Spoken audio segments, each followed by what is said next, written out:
You know, if you were going to, you know, if any of us in this room is going to write a resurrection story, we would absolutely have to have Jesus appearing before Caiaphas and Annas or Pilate, and, you know, and, oh man, what a moment that'll be. You know, he's Pilate, oh, that'd be a blast. So you couldn't miss it. I mean, you couldn't resist it. And yet, there's none of that in the Gospels. Not even a hint. None of that. In fact, the whole resurrection thing is so low-key and so just kind of like boom, boom, boom, this kind of matter-of-factness. It's just, as Metaxas says, there's just something really compelling about this, about just the way it's laid out. And that's to its strength. Also, the strength of this, and this gets some of the stuff we dealt with in Stein, is the fact that Matthew, Mark, Luke, and John all tell the resurrection story in very different ways. So different, in fact, that to actually reconstruct what happened on Easter morning takes a little work, to be honest. Okay? So, and you guys maybe experience this. If you have done any work in this, you know what I'm talking about. If you haven't, you get ready. You know, because it takes a little work. You know, what happened? Where's Mary? What about the women? It says it's just Mary was there, and then it says the women here, and then you have one angel, you got two angels, or you got a young man, and then you got the angels, and you got some of them speak, some of them don't. You got John and Peter coming and running and looking in. Then you got the whole Emmaus bunch. How do you get the timeline? Getting this all to work out. You know, boy, one thing that's pretty clear is the Garden Tomb was a pretty busy place that morning. You know, a lot of traffic in and out. And so, you know, it's in that you say, well, you know, if you're trying to contrive a story, you get your story straight.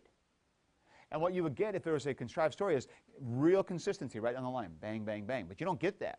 Instead, you get just kind of, here's this account, here's this account, here's this account. How do they fit? Well, they do, but we're not worried about that. We're just trying to tell a story. And that lends to the credibility again. Okay? All right. Anything else on cross and resurrection, any of the Easter stuff? There's tons more we can go into any of this stuff. But anything else here that you want to point out, ask about, something Metaxas said or didn't say, or anything else here on the whole Good Friday through Easter morning stuff? I'm just curious. I've heard this response before too. Your point that you just made about if you're trying to fabricate a story, you get all the details straight, right, and then everybody tells it the same way. Yeah. I've often heard the claims that, well, they weren't all working together on this. They just kind of all came up with their own story, believing the things they wanted to believe. So I guess from that point, that's a fairly easy rebuttal. Well, sure. If you don't believe it in the first place. This is going to be the case all the way down. I mean, if you don't want to believe this, you're going to be able to rebut almost every one of these arguments one way or the other. I mean, it's just the way it goes. And so are there alternate explanations? Sure. Take your pick, you know, and just hang on to it and believe it and make it go. But it's one of those kinds of things where you just say, let's look at the evidence and see what's going on. And if you look at the evidence from a neutral standpoint of where you're going to grant the possibility of resurrection, the resurrection accounts for these things much more effectively than any other explanations do. But if you don't believe it, you're going to be able to discount every piece of evidence right down the line. Agreed. All right. Yep. I think like just another important thing to remember too when you're talking to someone is they have to have faith in their explanations just as much as you do. You know, absolutely. It's not like one's illogical and one's illogical. It both gets down to having faith. They want to spin it this way. They want to spin it as this is the logical, empirically verifiable position, and yours is not. But it really does come down to exactly right. And this gets to a much wider issue, which I always have a very difficult time trying to communicate to students or to anybody, just because we don't see it. But the fact is, even the choice to live in a scientific, empirically based world is a choice. It's a faith commitment. To decide the world works this way is a decision. And that's why we don't get this because we are so accustomed to science. We see science around us. We see the results of it, technology, and we've become accustomed to thinking that's how things really are. But we have to realize this is a choice about defining things. To be able to say that what a flower is just the constituent parts we can decide, or is there something more to this metaphysically?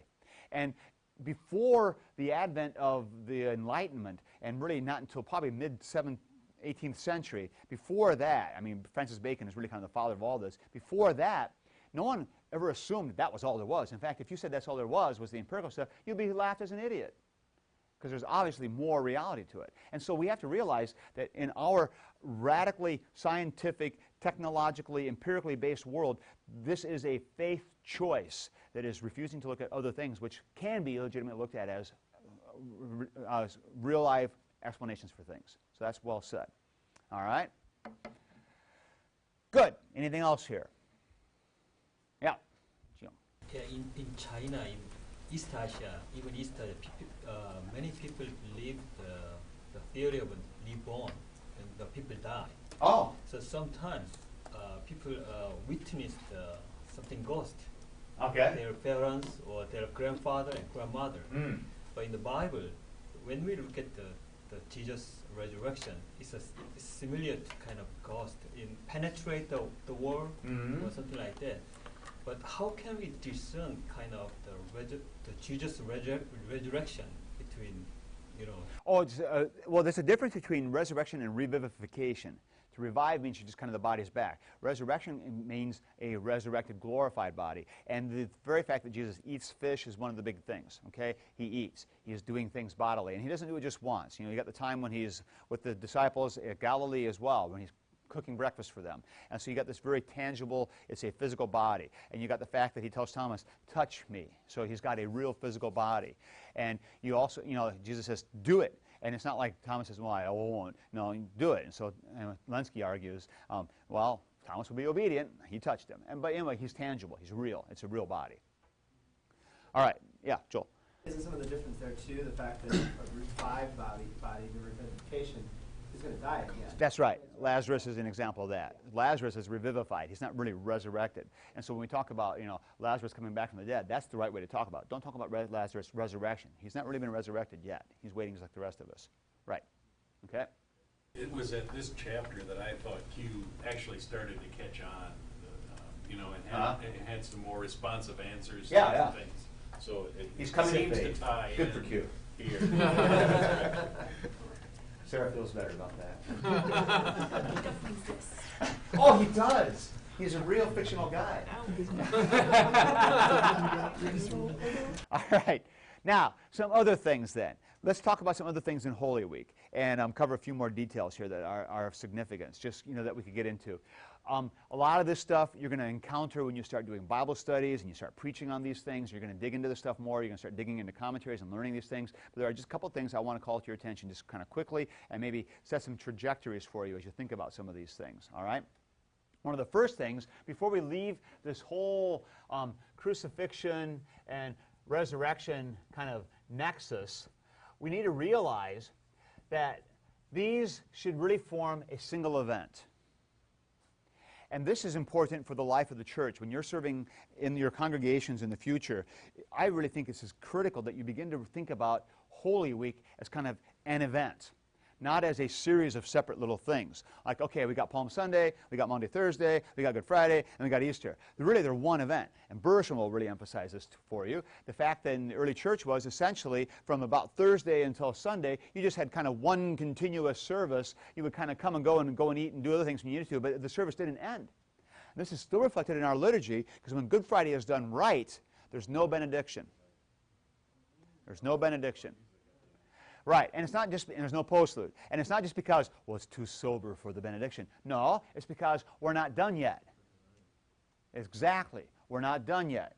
So we've got Jesus in the tomb, and it's very sober and very somber, but hey, we're not done yet. And so come back soon. In fact, come back for the Easter Vigil tomorrow night at midnight, and we'll have the Easter Vigil, and then come back again on Easter, and we'll have the celebration, because you see, we're not done yet. It's all one event, which is why I'm still a huge advocate of handing out tickets on Friday, and you can't come to church on Easter without your ticket. You know, that'd be a real bummer for all the Christers, though. What are they going to do? They can only come once a year then. So that'd really be throwing a monkey wrench in things. But I mean, how can you celebrate Easter if you haven't been through Good Friday? It's nonsensical. You just give them front seats or back seats. Well, it's just nonsensical. So the point is, what we need to do is, you guys need to get this in your minds and talk to people about this. We need to pump up Good Friday to people realize, you know, this is not, I mean, it's kind of optional things. This is it. And by the way, also, when you start to think about this stuff, these things just kind of grow into huge significance. So, one more thing before we leave the cross. And this is the whole question, and we're going to talk about this again later with Pieper and some other things. But what's actually going on the cross? And Metaxas talks to us about this a little bit, where you've got the cry of dereliction. Eli, Eli, lama sabachthani. Right? So what's the point? And Metaxas points out, he's quoting Psalm 22. Correct. Correct. And Psalm 22 actually becomes a psalm of confidence in God and of God's deliverance, which fits really nicely. But yet Christ is still calling out, my God, why have you forsaken me? And as Stein pointed out, he's no longer saying, my Father, but my God, my God. One of the rare times when Jesus calls God the Father, God. So we have this cry of dereliction. And what are we supposed to do with that? What's going on here with this? Well, the best explanation, I believe, is to go to the understanding of what's actually happening on the cross.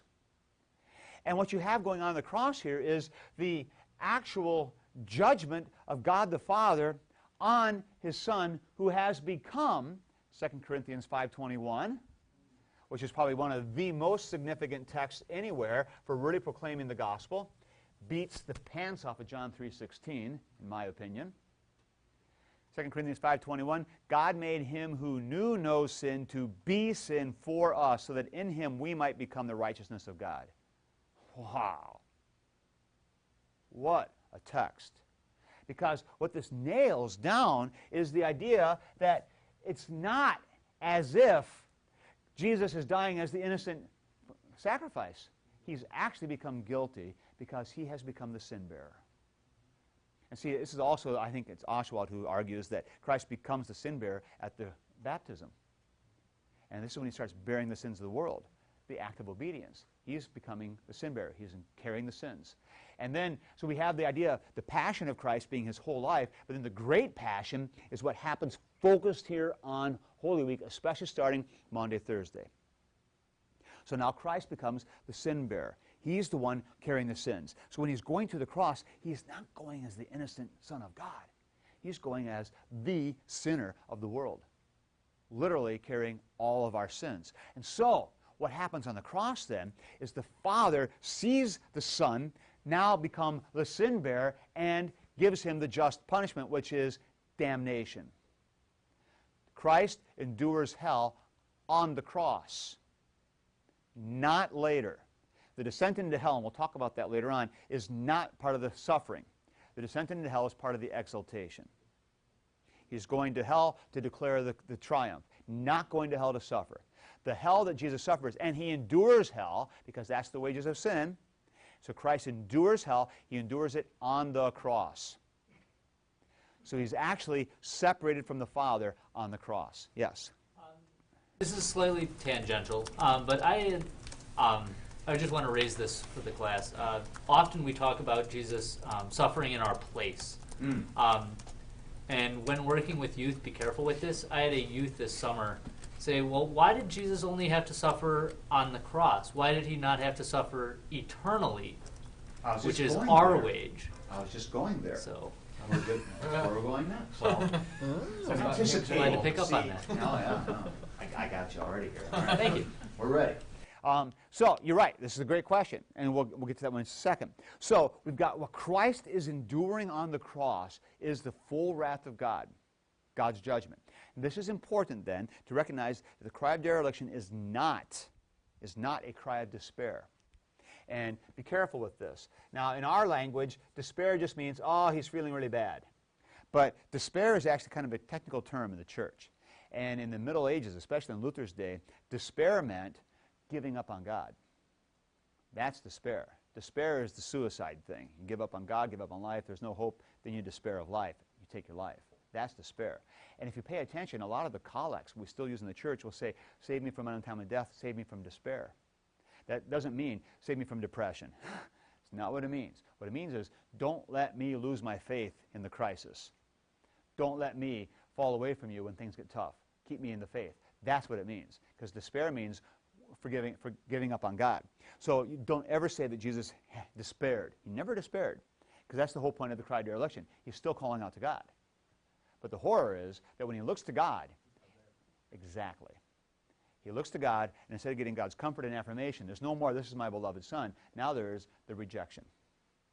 That's the horror of Good Friday. And that accounts for the cry, my God, why have you forsaken me?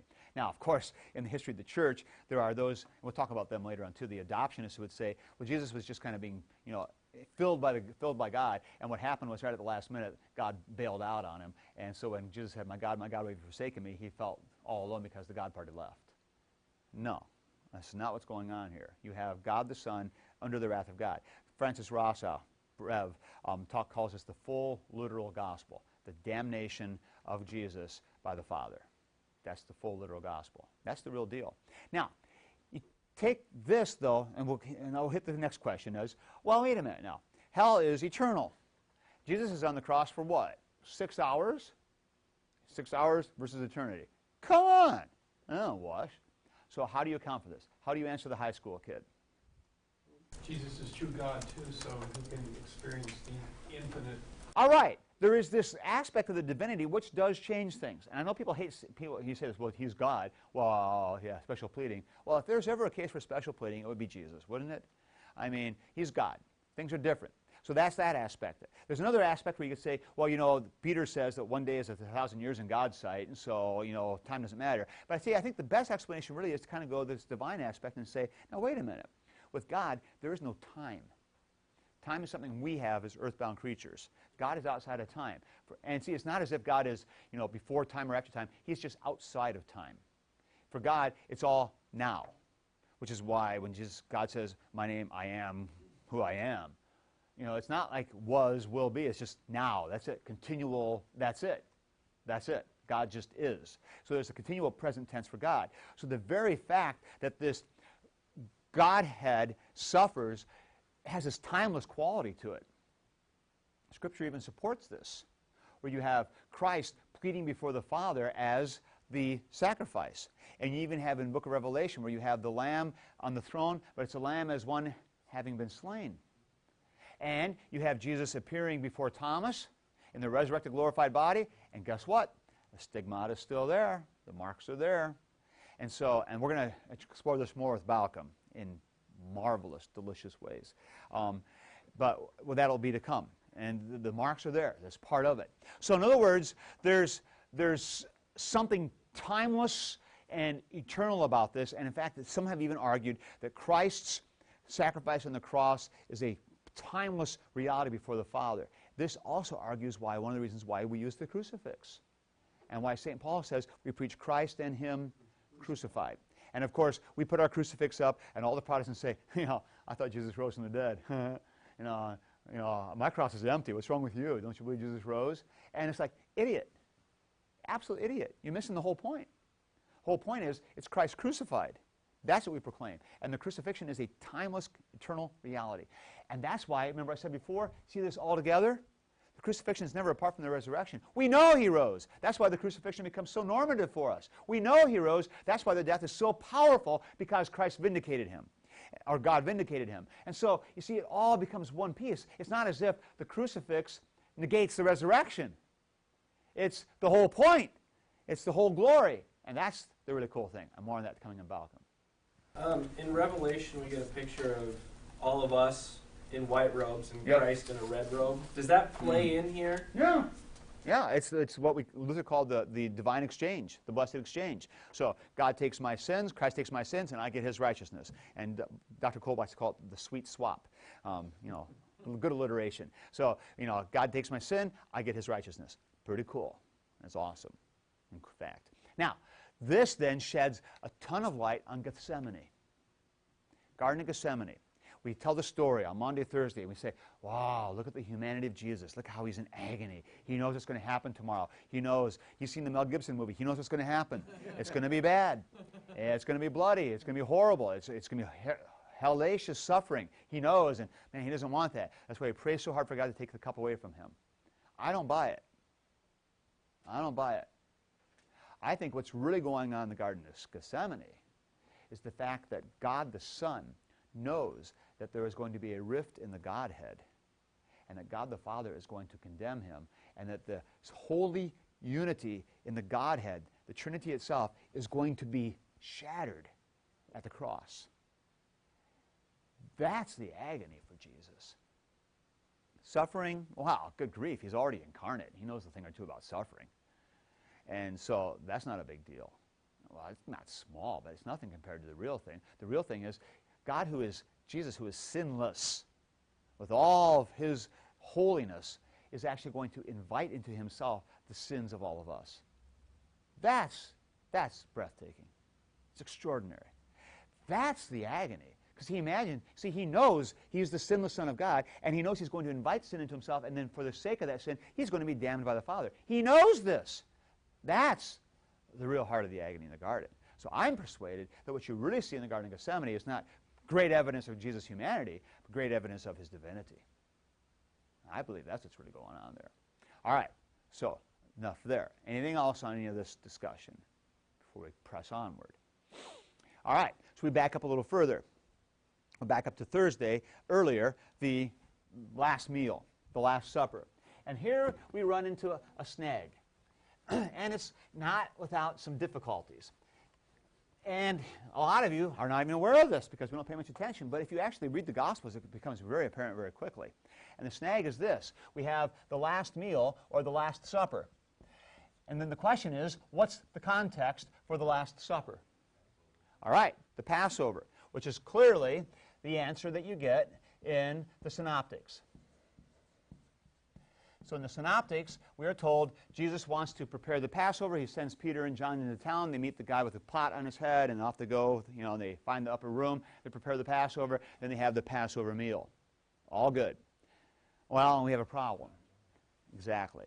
John's Gospel says that no, the Passover was going to be celebrated Friday night, which is why the Sanhedrin would not go into Pilate's presence when they were pressing for the crucifixion on Friday morning, because they didn't want to be desecrated, because if you go into a Gentile home and become unclean, you're unclean for a good 24-hour period. Guess what? You missed the festivities. They didn't want that to happen, so they wouldn't go in. And so they hold themselves back because they don't want to go in, because that night is when the Passover is going to be celebrated. Now, for John's purposes, this creates a rather fantastic correspondence. Because now in John's Gospel, what you get is this. In John's Gospel, you get all the lambs for all the Passover meals, all being brought to the temple on Friday afternoon and being slaughtered in the temple. The Passover lambs for the sake of the people's sins. Meanwhile, what's happening just outside of town?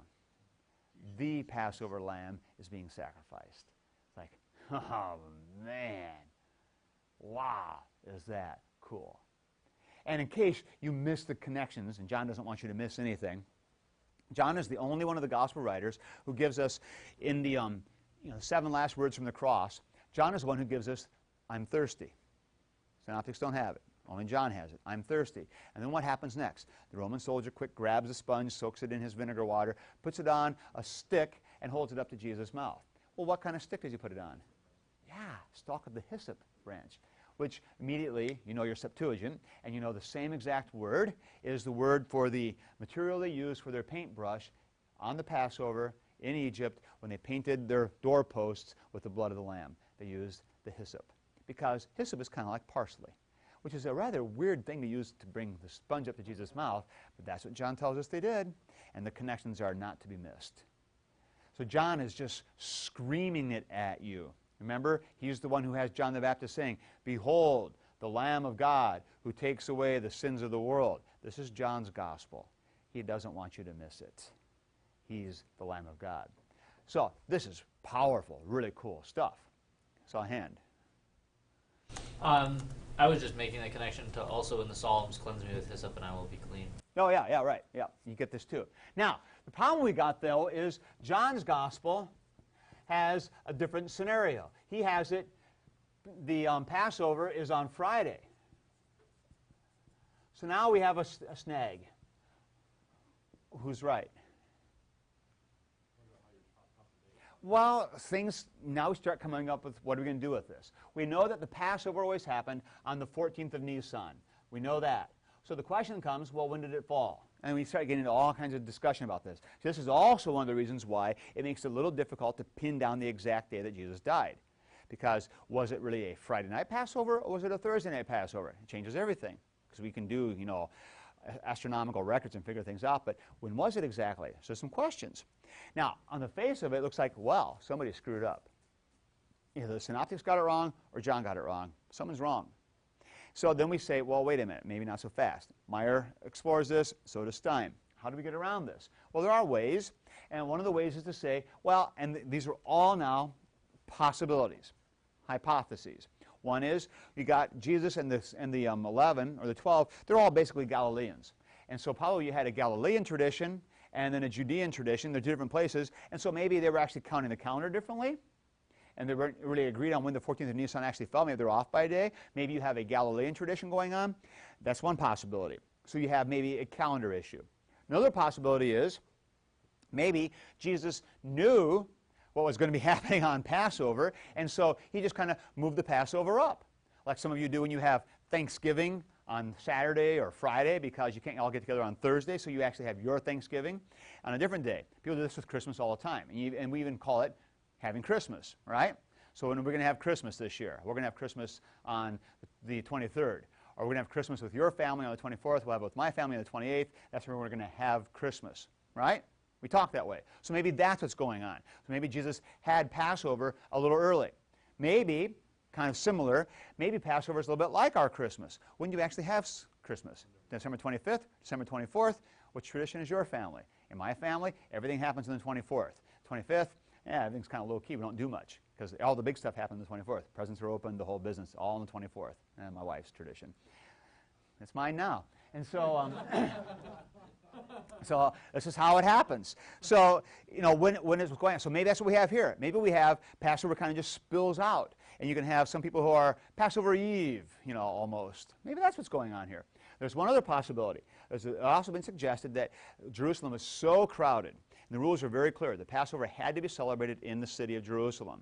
Well, there's only so much room for so many pilgrims, and so to accommodate them all, the Sanhedrin just kind of said Passover is a two-night thing. That way we can have the A group and then the B group. And so if you're alphabet, you know, A through M, you do it on Thursday night, and if you're Z, N through Z, you know, whatever. You know, so in other words, we come up with the possibility to kind of just spread it out to accommodate everybody. That's possible. We already know for a fact that they actually did extend the city limits out to include the whole hillside of the what am I looking for? The Mount of Olives was included as part of the city of Jerusalem to accommodate all the pilgrims who couldn't fit in the city limits. So they just said that's the city as well, so they could be within the restrictions of the law by making Jerusalem a little bigger for the event.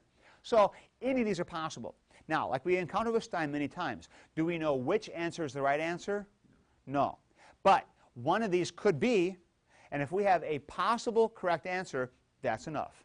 So is there a way to reconcile John and the Synoptics? Yeah. All right.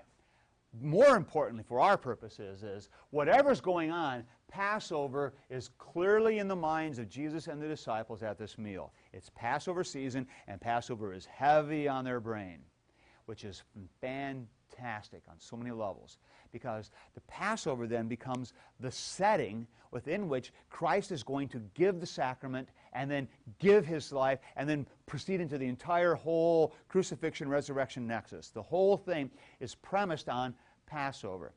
In fact, in every language except for English, this is apparent in the names for Easter. Because in most languages, what do we call Easter? Some form of Pascha, Pesach, whatever. And it comes straight out of the Hebrew. The word for Hebrew for Passover is Pesach, all right? And that comes right into most languages. So only in English do we get stuck with this lousy name for Easter. Because where's the derivation for Easter? Yeah, it actually comes from a pagan goddess of the east, of the sunrise and of the new spring, Oster. And so that's where we get this. It's a pagan druid god. Goddess, actually. So, and springtime, new life goddess, and so we call Easter after her. Kind of stupid. You know, we should really probably try to rename Easter and just call it Pascha or whatever. Now, this also shows up, though, what do we call Christ all the time? We call him the Paschal Lamb. Because the Paschal then has the idea of Passover. That's all it means. The Passover Lamb. So this is the setting. Think about this. It's Passover evening. They're doing the Seder traditions, whatever they were at the time. And don't assume that everything going on today in a Jewish Seder meal is what was going on in Jesus' day. We don't know that for a fact. But all the traditions are happening. And what we do know is they're retelling the Exodus story. It's heavy on their brain. They're thinking about this stuff. And then suddenly, in the midst of the meal, Jesus introduces, you're all going to betray me. And then Judas does his thing and dismisses. And then Jesus, either before or after Judas leaves, we don't know, he institutes the Lord's Supper. This is my body, and then this is my blood. And the disciples are already thinking blood of the Lamb, sacrifice, Red Sea, through the water, new life, promised land. And then Jesus takes all of these images, all these realities, and just blows them forward with all this new meaning. You want to talk about an exodus? We'll talk about the exodus into new life. You want to talk about a promised land? We'll talk about the promised land of the eschatological kingdom. You want to talk about a lamb who's sacrificed? We'll talk about the Lamb of God who dies bearing the sins of the world. You want to talk about a scapegoat who takes sins? I'm the ultimate one who takes sins. It's just phenomenal, all these levels, which is why in the traditional pericopes, the Old Testament reading for Easter is Exodus, the story of through the Red Sea. I still remember using this in the parish, and some of my parishioners saying, what the heck are we reading this story for on Easter? And the answer is, because that's the Easter story in embryo. This is the whole typological connection thing. It's so cool. It's so cool. So what you begin to get is when you start to really dig into this stuff is Maundy Thursday, Good Friday, Easter are so full of meaning, you cannot overplay them, the significance. And what you begin to realize is these are the best worship services of the entire year. They really are. And when I was at parish, I loved Holy Week. It's as good as it gets. And you'll talk to pastors sometimes, oh, it's Holy Week, I'm so busy. You're missing the whole point. This is as good as it gets. I mean, you get to walk through these things. And then you have this whole idea of this God rift happening on Friday. How can you even speak of this? It's just so huge. Good Friday is just, wow.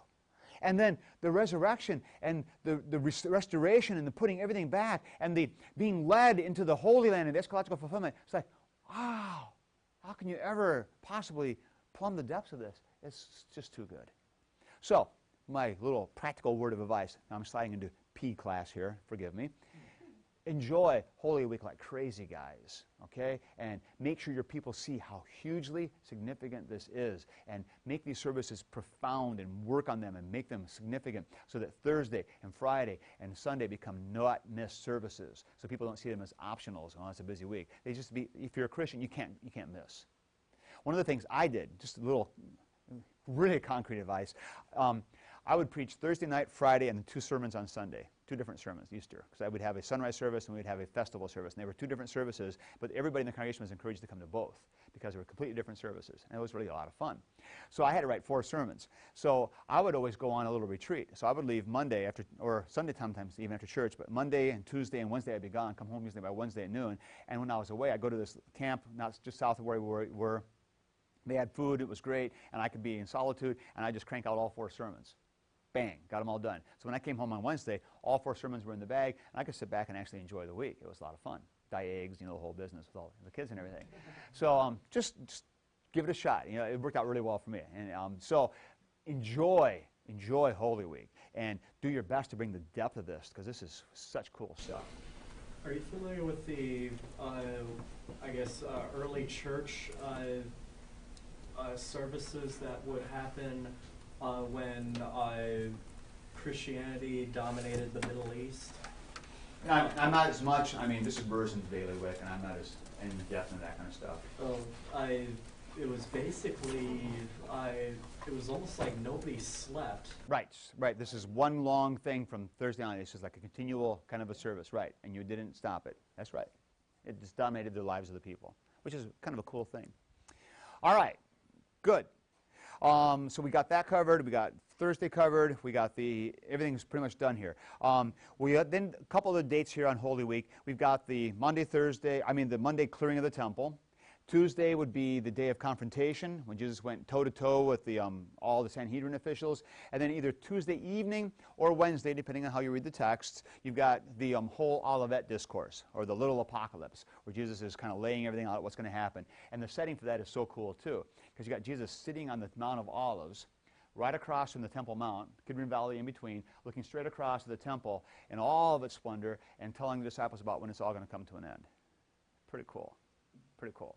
And then, of course, Thursday we have the Last Supper, and Peter and John spend the day getting everything ready, and then everything goes from there. So that pretty much lays out all of Holy Week.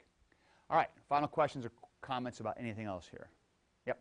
I see in chapter 15 he mentions when God made the animal skins for Adam and Eve. Yeah. I'd never heard that parallelism before. Oh, this shedding of blood already, right? Yeah, it's pretty cool. Yeah, it's actually, that's got some substance behind it. That's a tradition in the church. So that's pretty good. Yep, it is good stuff. All right, anything else in Stein, or I mean in Metaxas, or any kind of loose ends you wanted to talk about, or things you really wanted to get straightened out because you think it's really weird? Because we do have about 2 minutes left. Anything else? Your chance. Yep. It's Martin Luther said the divine nature of Christ is created in the eternity of God. Yeah. On the other hand, the human nature of Christ is created In time. in time. Correct. But the cross is a historical event. Correct.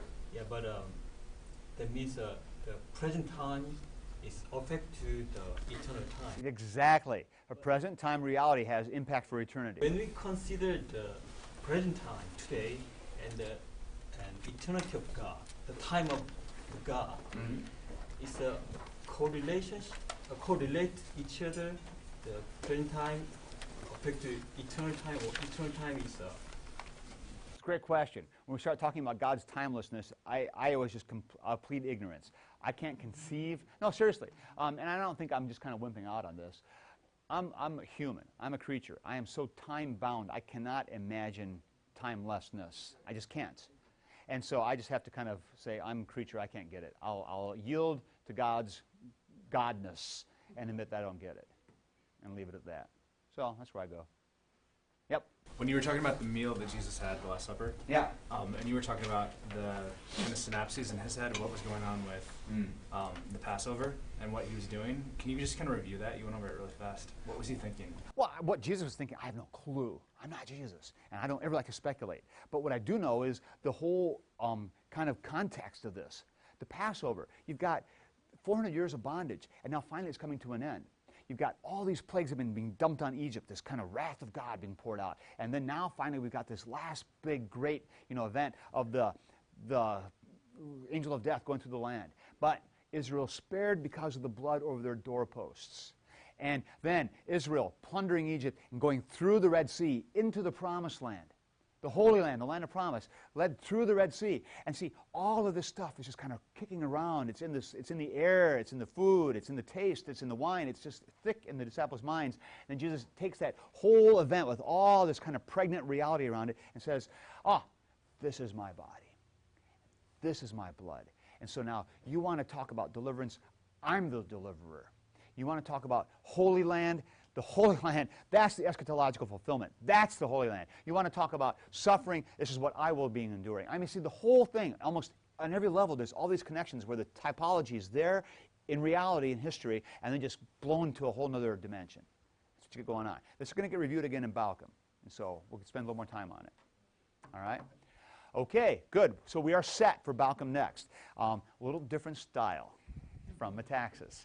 So enjoy. We'll see you back on Tuesday. Have a good weekend.